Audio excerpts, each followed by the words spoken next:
ஆக்சுவலாக பார்த்தீங்கன்னா நான் வந்து எங்கள் அண்ணன் தலைவனுக்காக தான் வந்தேன், எஸ்டிஆருக்காக வந்தேன். நேற்று ட்விட்டரில் போட்டிருந்தாரு ஆரம்பில். ஸோ வேற லெவலுங்க. இங்கே என்ன சொல்லுது, ஜெஸ்ஸின்னு சொல்லுதா அந்த மாதிரி. ஒரு பொண்ணை வந்து 100 பொண்ணை லவ் பண்ணுறது முக்கியம் இல்லை, ஒரு பொண்ணை 100 விதமாக லவ் பண்ணணும், அதான் லவ்னு சொல்லி அண்ணன் சொல்லியிருக்காரு.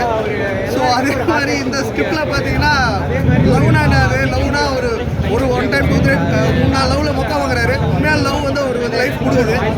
ஸோ கிடைச்சிக்கிற லைஃப்பை வந்து அவர் ஏற்றுக்கிறாரு. இதான் லைஃப், அப்படிதான் போகுது. அது சூப்பராக இருக்குங்க, ஜாலியாக இருக்குங்க.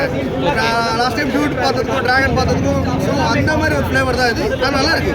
இந்த மாதிரி லவ் வந்து நல்லா இருக்கு. இது வேற ஒன்றுமே சொல்றதுக்கு இல்லை, சூப்பராக இருக்கு. இந்த படம் வந்து எல்லா ஏஜ் குரூப்புக்கும் ஒர்க் ஆகுமா? எல்லா ஏஜ் குரூப்புக்கும் ஒர்க் ஆகும். 2K கிட்ஸ்க்கு தான் மெயினாக சொல்ல மாதிரி இருக்கு. ஓகே சென்சிக்கு ஓகே 90s கிட்ஸ்லாம் அப்படியே தான் நிற்கிறானுங்க, கல்யாணம் பண்ணாமல் தான் நிற்கிறானுங்க. அதை நான் சொல்ல அவசியம் இல்லை, நானும் ஒருத்தன் தான். ஸோ 2K கிட்ஸ்க்கு சொல்கிற மாதிரி தான் இது. ஓகே பட் உண்மையாக லவ் பண்ணுங்க, உண்மையாக லாயலாக இருக்கிறத சொல்கிறதா. ஓகே ஹர்ஷத்துக்கான க்ரௌட் தேட்டரில் எவ்வளோ இருக்கு? தலைவன் வேற லெவலில் கூட்டிடுறாங்க. அர்ஷத் கான் நம்மளாம் கூட வேற லெவல் பெர்ஃபார்ம் பண்ணுறாரு. கிட்டத்தட்ட ஃபியூச்சர் அவர் சந்தானம் அவர் அந்த இடத்த பிடிச்சிருவாரு, கண்டிப்பாக அவர் பிடிப்பார். ஏன்னா அவருக்கு அந்த அளவுக்கு டைமிங் இருக்கு, செம்மையாக கலாய்கிறாரு, செம்ம டேரக்டராக அவங்க ஃபேன் தான், பயங்கரமாக பண்ணியிருந்தார். லாஸ்ட் டைம் குட்டி டிராகன் பண்ணார்ல, அதே மாதிரி தான் இதில் அவரோட சச்சின் வந்து சூப்பராக பண்ணியிருக்காரு.